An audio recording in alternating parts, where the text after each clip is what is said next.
اعوذ باللہ من الشیطان الرجیم بسم اللہ الرحمن الرحیم۔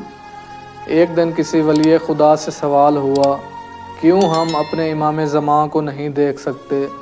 ولی خدا نے جواب دیا، آپ ایسا کریں کہ میرے پیچھے جا کر بیٹھ جائیں۔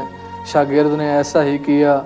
پھر اس نے سوال کیا، کیا ابھی آپ مجھے دیکھ سکتے ہیں؟ شاگرد نے عرض کی، میں نہیں دیکھ سکتا۔ کیوں تم نہیں دیکھ سکتے؟ شاگرد نے کہا، کیونکہ میں نے آپ کو پیٹھ کی ہوئی ہے۔ اس اللہ کے ولی نے کہا، کیا ابھی بھی آپ متوجہ ہوئے ہو؟ کیوں اپنے مولا امام زمان کو نہیں دیکھ پاتے؟ اس لیے کہ تم نے اپنے امام زمان کو پیٹھ کی ہوئی ہے، اپنے گناہوں اور نافرمانیوں کی وجہ سے پیٹھ کی ہوئی ہے، اور اس صورتحال کے باوجود بھی اپنے امام زمان کے دیدار کا تقاضا بھی کرتے ہیں۔ آئیں عزیزان، جس کے دل میں بھی یہ سوال ہے کہ ہم اپنے امام زمان کو کیوں نہیں دیکھ سکتے، تو انہیں چاہیے کہ سب سے پہلے اپنے گریباں میں جھانکیں کہ کہیں ہم نے بھی تو امام زمان کو پیٹھ نہیں کی ہوئی۔